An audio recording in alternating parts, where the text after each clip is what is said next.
Hello दोस्तों, welcome to horror vibes.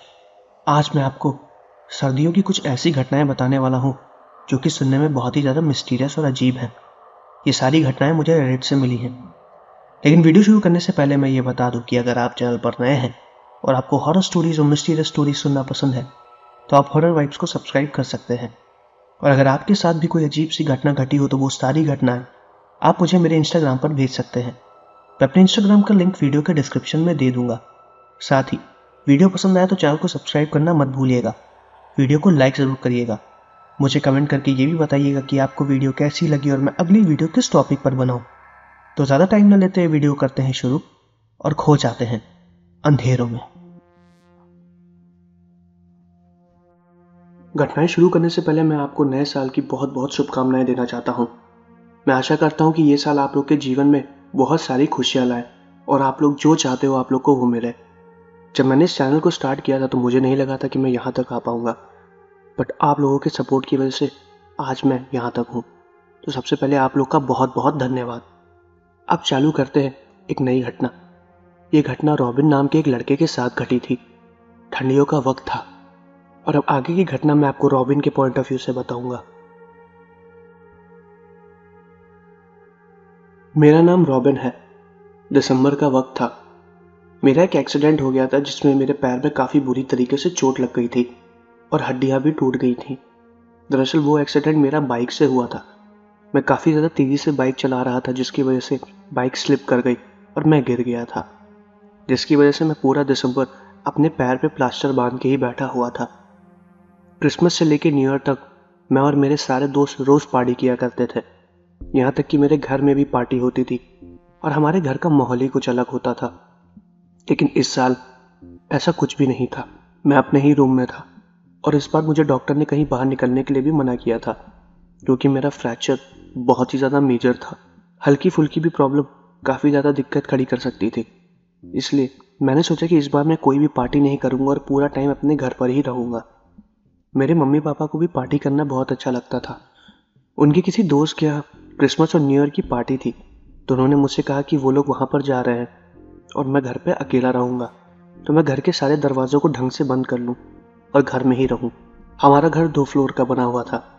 नीचे 3 rooms थे और 2 रूम्स ऊपर थे जिसमें एक रूम मेरा था और दूसरा रूम जो मेरे ही फ्लोर पर था वो एक गेस्ट का था। जब भी कोई भी गेस्ट हमारे आता था हम लोग उसे उसी रूम में रुकवाते थे। तो ये थी एक छोटी सी जानकारी। अब मैं आपको एक घटना बताता हूँ। ये घटना न्यू ईयर की रात की है। ये घटना 31 की रात की है जब मैं अपने उसी घर में था। घटना 2003 की है। मम्मी के घर की तरफ से कुछ लोग आए हुए थे। दरअसल उनकी कज़न और उनकी दादी माँ आई हुई थी जो कि उसी रात हमारे गेस्ट रूम में रुकी हुई थी। उनकी कज़न की भी कुछ जगह पार्टी थी तो वो उन्हें अटेंड करने के लिए चली गई थी और पूरे घर में मैं और उनकी दादी अकेले थे। उनकी दादी थोड़ी सी बुजुर्ग थी लेकिन बहुत ज़्यादा शांत रहती थी, ज़्यादा किसी से बात नहीं करती थी। मम्मी ने बताया था कि वो अपनी दादी को कुछ मेडिकल ट्रीटमेंट्स के लिए लेकर आई हुई हैं। जो कुछ अच्छे डॉक्टर्स हमारे शहर में थे वो उनको दिखाने आई थी। कहते थे कि उनको बहुत ही ज़्यादा अजीब बीमारी थी। वो रात में सोते वक्त अक्सर चला करती थी और वो कभी कभी तो रात में चिल्लाने लगती थी क्योंकि वो डर जाती थी। उनको ऐसा लगता था कि कोई उन्हें पकड़ रहा है। लेकिन जब मैंने मम्मी से पूछा तो उन्होंने बताया कि उनको कोई दिमाग की दिक्कत है, न्यूरोलॉजिकल बीमारी है। सुनने में ये बीमारी तो बहुत ही ज़्यादा अजीब लगी थी, लेकिन अब क्या कर सकते थे। सब कुछ एकदम नॉर्मल था। मम्मी पापा और उनकी कज़न तीनों लोग घर से चले गए थे। उस वक्त रात के करीब 10:30 या 11 बज रहे थे और मुझे समय अभी भी याद है। दादी जल्दी सो जाती थी। मम्मी ने बताया था कि वो खाना खा के सो गई हैं और मुझे नींद नहीं आ रही थी क्योंकि हर साल मैं इस वक्त पार्टी किया करता था और अपने दोस्तों के साथ एंजॉय करता था। लेकिन आज ऐसा कुछ भी नहीं था। लाइफ में पहली बार मैं घर पे न्यू ईयर के टाइम अकेला था। पर कोई बात नहीं, मैं वहीं पर बैठ के अपने वीडियो गेम्स खेल रहा था। वीडियो गेम्स खेलते खेलते मैं थोड़ा बोर हो गया। फिर मैंने सोचा कि थोड़ा बुक पढ़ लिया जाए क्योंकि मुझे नींद तब भी नहीं आ रही थी। मम्मी मेरे बेड के बगल में मेरा खाना और कुछ स्नैक्स वगैरह रख के चली गई थी ताकि मुझे बार बार बेड से उठना ना पड़े। तभी लाइट की कोई इशू होने लगी। बाहर देखा तो बर्फ़ गिर रही थी जिसकी वजह से सामने के कुछ पोल्स में मुझे शॉर्ट सर्किट साफ साफ दिखाई दे रहा था। मुझे ऐसा लगा कि शायद ऐसा ना हो कि हमारे घर की भी लाइट चली जाए, और कुछ देर बाद वैसा ही हुआ। हमारे घर की लाइट चली गई, लेकिन इमरजेंसी लाइट्स ऑटोमेटिकली ऑन हो गई थी, क्योंकि हमारे यहाँ इमरजेंसी बैकअप के लिए भी लाइट्स लगी हुई हैं, जो कि पावर जनरेट करके अपने आप ओपन हो जाती हैं। लेकिन वो इमरजेंसी लाइट्स ज़्यादा जगह नहीं थी, वो कुछ फ्लोर पर, सीढ़ियों पर और कुछ ही कमरों में थी। मेरा कमरा उसमें से एक था। मेरे कमरे में लाइट्स चल रही थी, तो मैं चुपचाप बैठा बुक पढ़ रहा था। तभी मुझे ऐसा लगा कि मेरे बगल वाले रूम में, जिसमें दादी सो रही थी, वो दरवाज़ा अपने आप खुला और कॉरिडोर से नीचे उतर के कोई सीढ़ियों से जा रहा था। ये आवाज़ मुझे साफ साफ सुनाई दी। वो कमरा मेरे कमरे के जस्ट बगल में ही है, और सीढ़ियाँ भी, तो मुझे आवाज़ें बहुत आराम से सुनाई दे जाती थी। जब भी कोई ऊपर आता था तो मुझे बहुत अच्छे से पता चल जाता था। इस बार भी मुझे पता चल गया कि कोई सीढ़ियों से नीचे उतर के गया है। मैंने घड़ी देखी तो उस वक्त रात के 11 बज रहे थे। रात काफ़ी ज़्यादा हो चुकी थी। इस वक्त दादी उठ के कहाँ जा रही थी मुझे नहीं पता। शायद उनको किसी चीज़ की ज़रूरत हो, क्या पता उन्हें प्यास लग रही हो या फिर उन्हें बाथरूम जाना हो। मुझे कुछ भी नहीं पता था। उन्हें मेरी मदद की ज़रूरत होती, लेकिन मैं भी बेड से उठ नहीं सकता था। मैंने अपने बेड पे बैठे बैठे ही आवाज़ दी, दादी आप हो क्या? मेरे सवाल का कोई भी जवाब नहीं आया। वो साफ साफ सीढ़ियों से उतर रही थी और मुझे वो आवाज़ आ रही थी। तभी अचानक से ऐसी आवाज़ आई कि कोई सीढ़ियों से खूब जोर से नीचे गिर गया हो। वो आवाज़ मुझे साफ साफ सुनाई दी। मैं बहुत ज़्यादा डर गया था।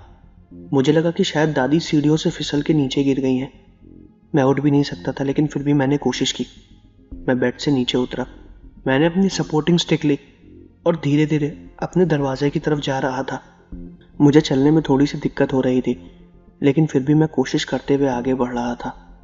मैंने जब अपना दरवाज़ा खोला तो मैंने देखा कि सामने वाले डोर का दरवाज़ा खुला हुआ है। दादी अपने रूम में नहीं थी और उनका बिस्तर बहुत ही बुरी तरीके से बिगड़ा हुआ था। ऐसा लग रहा था कि उन्होंने अपने बिस्तरों को फाड़ने की कोशिश की है या फिर उसे ख़राब करने की कोशिश की है। फिर उसके बाद मैं धीरे धीरे सीढ़ियों के पास गया। जब मैंने नीचे की तरफ देखा तो सीढ़ियों पे लाइट तो थी, लेकिन सीढ़ियों पे कोई भी नहीं गिरा हुआ था। वो एकदम नॉर्मल थी। किचन के एरिया में थोड़ा सा अंधेरा था और बाहर कॉरिडोर में हल्की फुल्की लाइट जल रही थी।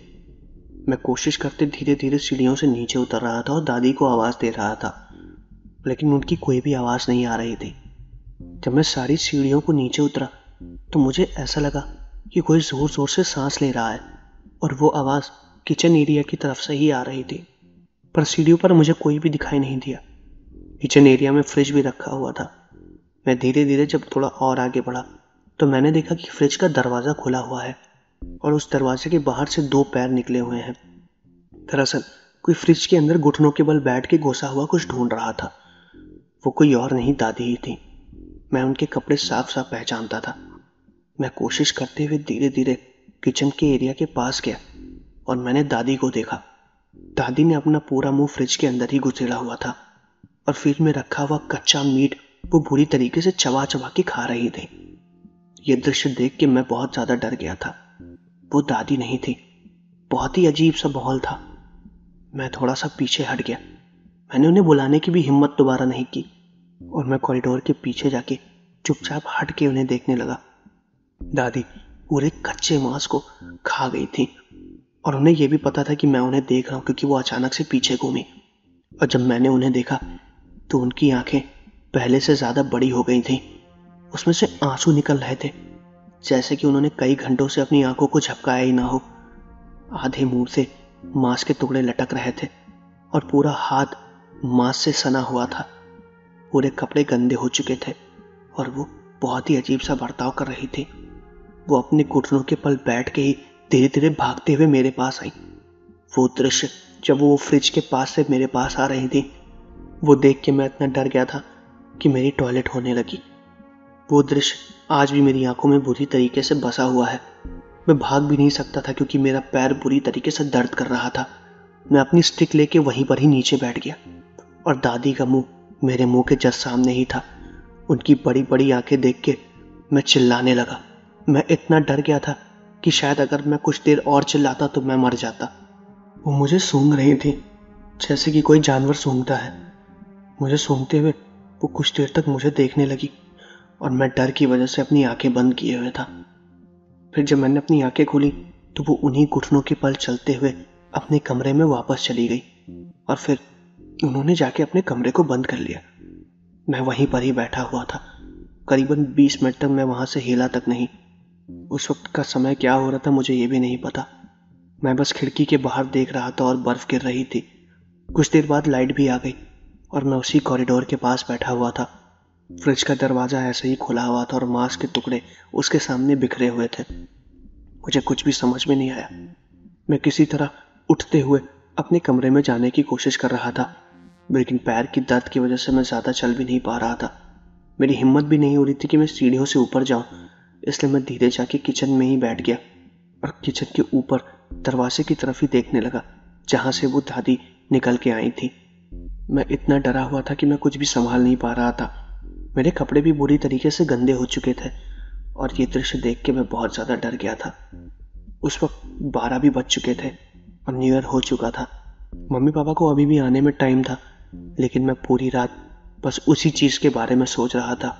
मैं डाइनिंग टेबल के बगल में रखी हुई चेयर पर बैठा हुआ था और डाइनिंग टेबल के ऊपर ही मैंने अपने सर को रख के आंखें बंद कर ली। डर की वजह से मुझे कुछ भी अच्छा नहीं लग रहा था।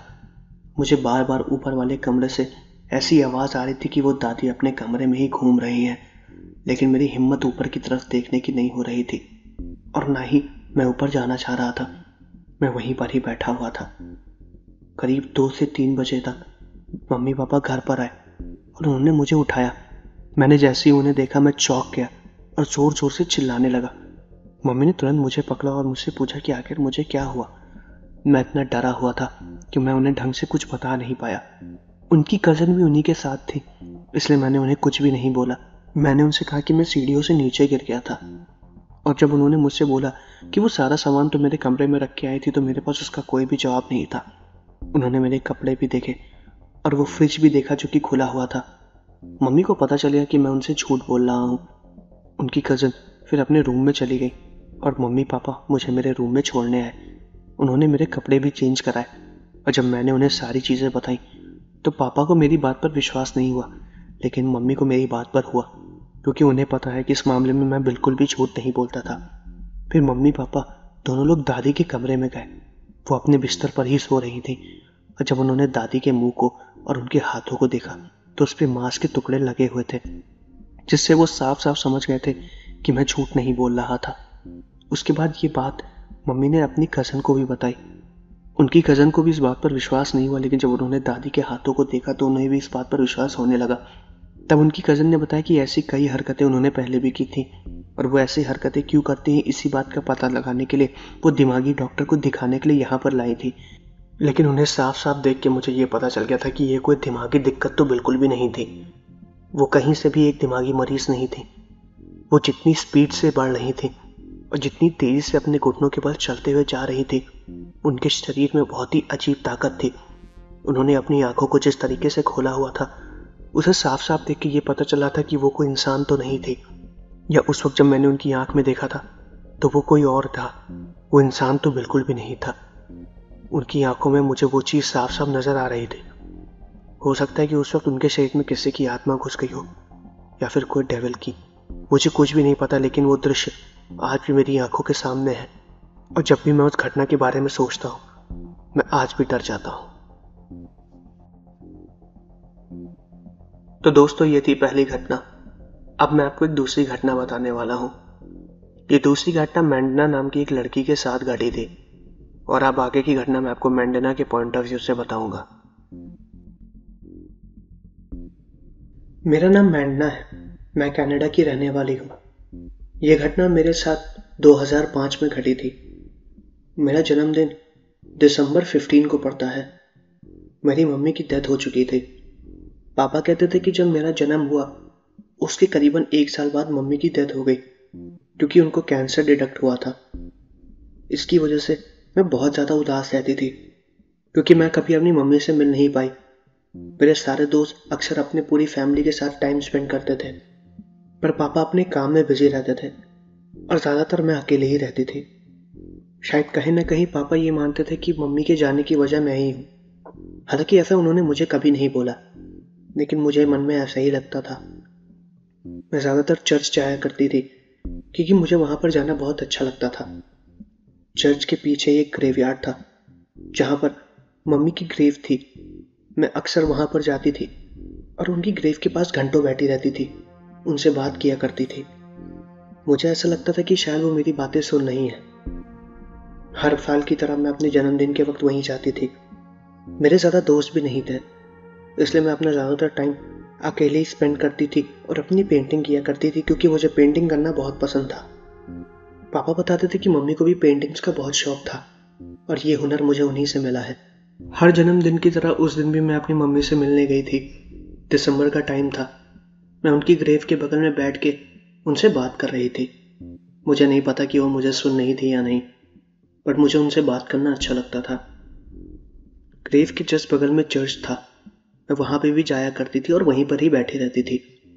वहाँ पे कई बच्चे भी थे जो चर्च में ही रहते थे, जो चर्च की हेल्प भी करते थे और चर्च उनको अपने सपोर्ट में रखता था क्योंकि उनके पेरेंट्स नहीं थे।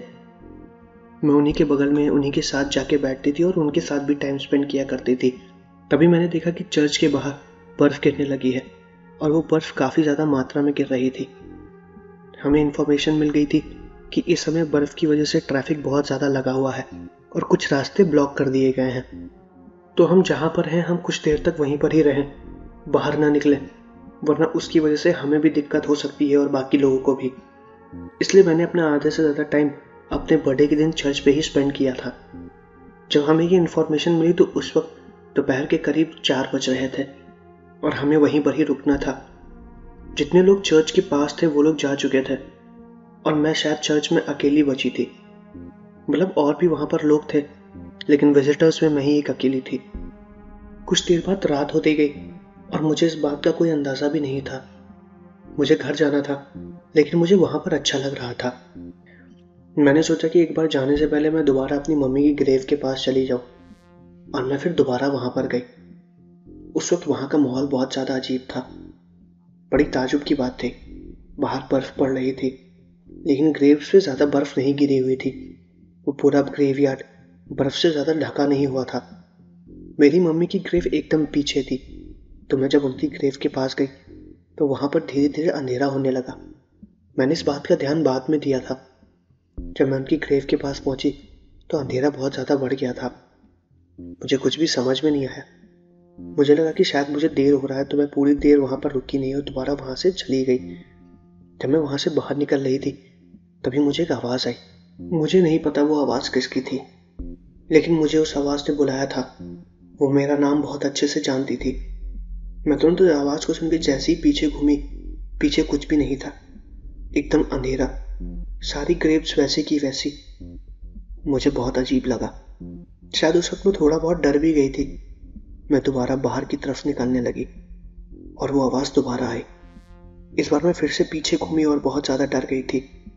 वो साफ साफ मेरा नाम बुला रही थी। जब मैंने दूर देखा तो दूर एक काली परछाई खड़ी थी। मैं उसका चेहरा नहीं देख पा रही थी, वो बस एक काली परछाई थी। ढंग से देखूं तो वो मेरी मम्मी के ग्रेव के पास ही खड़ी थी। मैं वहीं पर ही थी। मैंने पूछा कि तुम कौन हो? उसने कोई भी जवाब नहीं दिया। उसने फिर मेरा नाम बुलाया और मुझे अपने पास बुलाया। मैं नहीं जा रही थी। मेरे हाथ पैर बुरी तरीके से कांप रहे थे, लेकिन मैं कोशिश करके धीरे धीरे आगे बढ़ रही थी कि आखिर मैं देखूं कि वो है कौन जो मेरा नाम बुला रही है। मैंने 2-3 कदम आगे बढ़ाए और तभी मुझे पीछे से फादर ने बुलाया। मैं तुरंत घूमी तो उन्होंने मुझसे पूछा कि इतनी रात में मैं यहाँ क्या कर रही हूँ। मैं बहुत डर गई थी। मैं दोबारा उस परछाई की तरफ देखी तो वो वहाँ से गायब हो चुकी थी। सब कुछ एकदम नॉर्मल था। मुझे कुछ भी दिखाई नहीं दिया और ना ही कुछ समझ में आया कि आखिर वो चीज़ थी क्या। मुझे वो आवाज़ कुछ सुनी हुई लग रही थी। मैंने कहीं पर तो वो आवाज़ सुनी थी, पर मुझे याद नहीं आ रहा था कि आखिर वो आवाज़ है किसकी। मैं दोबारा अपने घर की तरफ जाने लगी थी क्योंकि सारे रास्ते दोबारा खोल दिए गए थे और सब कुछ नॉर्मल हो गया था। लेकिन मैं पूरे रास्ते यही सोचती रही कि आखिर वो आवाज़ थी किसकी। मैं घर पहुंची। घर पे पापा मेरा इंतज़ार कर रहे थे। मैंने उन्हें बताया कि मुझे क्या चीज़ हुआ और मैं क्यों लेट हो गई थी। उन्होंने मुझसे कुछ ज़्यादा बात नहीं की। उन्होंने कहा ठीक है, कोई बात नहीं। मैंने सोचा था कि वो मुझसे कुछ और बात करेंगे कि मेरा दिन कैसा था, लेकिन हमेशा की तरह वो अपने काम में बिजी थे। तो मैं उन्हें गुड नाइट बोल के अपने रूम में चली गई। लेकिन अब भी मेरे दिमाग में लगातार यही चीज़ गूंज रही थी कि आखिर वो आवाज़ थी किसकी। मैं अपने बेड पर लेटी हुई थी और पेंटिंग्स को देख रही थी। तभी मेरी नज़र मेरी एक पेंटिंग पर गई जो कि मैंने अपनी मम्मी की ही बनाई हुई थी। मैं उसे देख रही थी और तभी मैंने पुराने टेप्स निकाले जो मेरी मम्मी ने मेरे लिए रिकॉर्ड करके रखे हुए थे। जब मैंने उन टेप्स को दोबारा चलाया तो मैं देख के हैरान हो गई थी। वो आवाज़ किसी और की नहीं, मेरी मम्मी की ही थी, क्योंकि वो आवाज़ हूबहू वैसी ही थी जैसे उन टेप्स में है। मेरी मम्मी मेरा नाम बुला रही थी जब मैं उनकी गोद में थी और वो मुझे खिला रही थी, और सेम वैसी आवाज़, वही पिच और वही टोन मैंने उस ग्रेव यार्ड में भी सुनी थी, अपनी मम्मी की ग्रेव के पास। ये चीज़ देख के मैं एकदम शॉक हो गई थी। मैं इसके बारे में बताती भी किसको। डैड मेरी बात पर विश्वास नहीं करते और मेरे कोई खास दोस्त भी नहीं थे जिनको मैं ये सब बातें बताऊं। मुझे कुछ भी समझ में नहीं आया कि मेरे साथ जो कुछ भी हुआ वो सच था या बस मेरा वहम। मैं पूरी रात इसके बारे में सोचती रही। शायद मेरी मम्मी अभी भी वहां पर है और मुझसे बात करने की कोशिश कर रही थी। उस दिन मुझे कुछ भी समझ में नहीं आया। मैं फिर रात में सो नहीं पाई और सुबह होने का वेट करने लगी, क्योंकि मुझे दोबारा चर्च पे उस ग्रेव यार्ड के पास जाना था। दोबारा सुबह हुई और मैं जल्दी से रेडी होकर दोबारा चर्च गई और अपनी मम्मी की ग्रेव के पास गई। जब मैं उनकी ग्रेव के पास गई तो मैंने देखा कि उनकी ग्रेव के बगल में फुटप्रिंट्स बने हुए थे। वो फुटप्रिंट्स किसके थे ये तो मुझे नहीं पता, लेकिन रात में जो कुछ भी मैंने देखा था वो सच था। सच में वहां पर कोई था जो मुझे बुला रहा था, और शायद वो कोई और नहीं, मेरी मम्मी ही थी जो मुझे मेरे बर्थडे के दिन मुझसे मिलने आई थी। ये मेरा कोई वहम नहीं था। इसके बारे में खैर मैंने किसी को भी नहीं बताया, और फिर मैं दोबारा कई दिनों तक कई बार इंतजार करने लगी, लेकिन कभी ऐसा मौका हुआ नहीं कि मैं रात में वहां पर रुकी हूं। और ये घटना जो मेरे साथ घटी ये बहुत ही ज्यादा अजीब थी। तो ये थी दूसरी घटना। अब मैं आपको एक तीसरी घटना बताने वाला हूं जो कि माइकल नाम के एक आदमी के साथ घटी थी। और अब आगे की घटना मैं आपको माइकल के पॉइंट ऑफ व्यू से बताऊंगा। मेरा नाम माइकल है। उन दिनों मेरे कॉलेज की छुट्टियां चल रही थी क्योंकि सर्दियां काफी ज्यादा हो गई थी। मेरे पास करने के लिए कोई काम भी नहीं था। मैं घर से पॉकेट मनी नहीं लेता था। मैं खुद ब खुद कुछ ना कुछ काम किया करता था, पार्ट टाइम जॉब, जिससे मैं अपने खर्चे खुद चला सकूं। उन दिनों ऊबर ईट्स का बहुत ज़्यादा स्कोप था। हमें कोई प्रॉपर इंटरव्यू भी नहीं देना पड़ता था और हमें जॉब अच्छे से मिल जाती थी।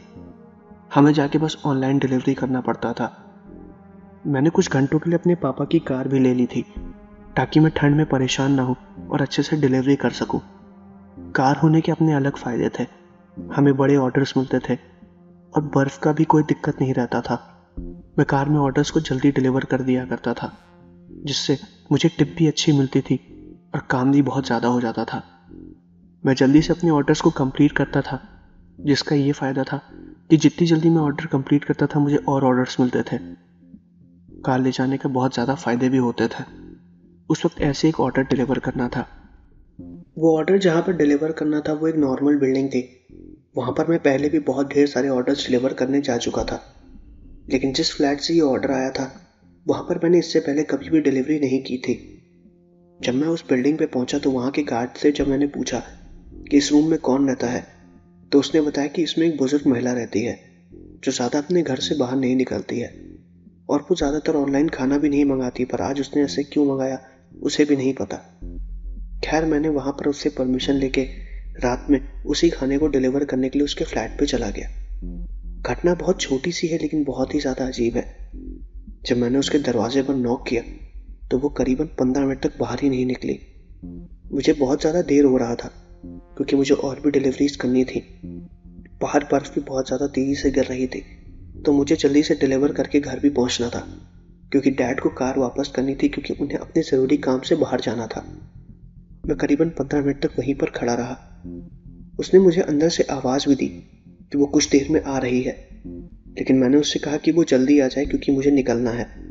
वैसे आमतौर पर जब मुझे लेट हो रहा होता है तो मैं ऑर्डर को दरवाजे पर ही रख के चला जाता हूँ, लेकिन इस ऑर्डर की पेमेंट नहीं हुई थी और मुझे उससे पेमेंट लेकर जाना था। मुझे करीबन दरवाजे के बाहर खड़े हुए 20 मिनट से ज़्यादा हो चुके थे और अब मुझे कुछ समझ में नहीं आ रहा था कि आखिर मैं करूँ क्या। मैं दोबारा भागते हुए नीचे घाट के पास गया और उसको ये सारी बातें बताई। मैंने गार्ड से कहा कि वो बाहर नहीं आ रही हैं, तो मैं गार्ड को दोबारा लेके उनके फ्लैट के बाहर आया और फिर गार्ड ने उनके फ्लैट को नॉक किया। अंदर से फिर वही आवाज़ आई कि मैं कुछ देर में आ रही हूँ, लेकिन वो फिर नहीं आई और मैं और गार्ड फिर उनके घर के बाहर 10 मिनट तक खड़े थे। कुछ समझ में नहीं आया।